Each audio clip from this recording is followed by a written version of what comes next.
આદરણીય આચાર્યશ્રી, શિક્ષકોશ્રી અને મારા મિત્રો, મારું નામ કિંજલ તરીકે ઉભી રહી છું. સૌ પ્રથમ આપ સૌનો દિલથી આભાર માનું છું કે તમે સાંભળવા તૈયાર છો.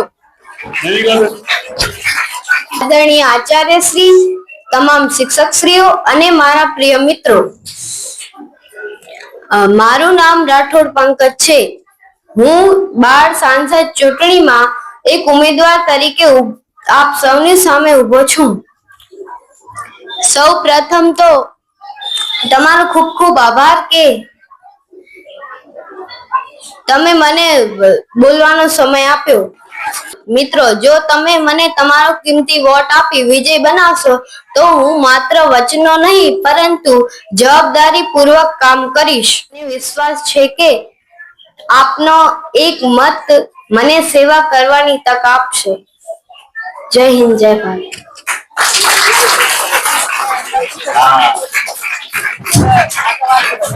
મારા વંદન. કાલે આપણી સ્કૂલમાં સંસદ સભ્યની ચૂંટણી હશે એટલે હું ઉમેદવાર તરીકે ઊભું હું. એટલે મારું નામ પ્રવીણ છે. તમે મને મત આપી વિજય બનાવશો તો તમારી રૂમમાં આપણી સ્કૂલમાં જે જરૂરત હશે હું આચાર્ય સાહેબ પાસેથી માંગણી કરીશ અને આપણી સ્કૂલમાં લાવીશ. સ્કૂલમાં જ્યારે જરૂરત હોય ને, રજા હોય, રવિવાર હોય, જ્યારે જે જરૂરત હોય તો હું હાજર થઈ જાઉં છું.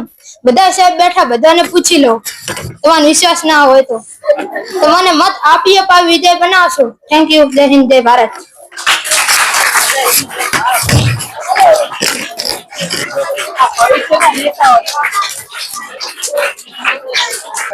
હું મારા ભાઈ બહેનો બધા તમને વિનંતી કરું છું કે મને મત આપજો ને શાળા સ્વચ્છ બનાવવાની મારી ગેરંટી અને તમારે જે જરૂર પડે હું તમને બધું આચાર્ય સાહેબ થી અપાવીશ. અસ્તુ.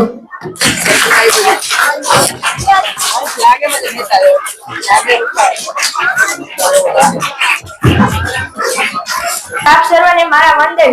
આજે આપ સૌ મને વોટ આપી અપાવી વિજય બનાવજો. જો હું આ ચૂંટણીમાં જીતીને પ્રમુખ બન્યો તો સ્કૂલને સારામાં સારી બનાવી નંબર 1 બનાવીશ.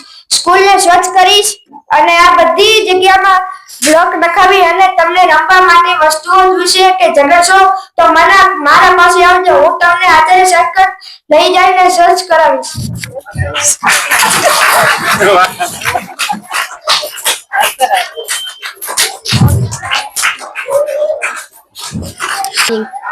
આદરણીય આચાર્ય શ્રી, માનનીય શિક્ષકગણ તથા મારા વહાલા વિદ્યાર્થી મિત્રો, મારું નામ રાઠોડ વૈશાલી છે.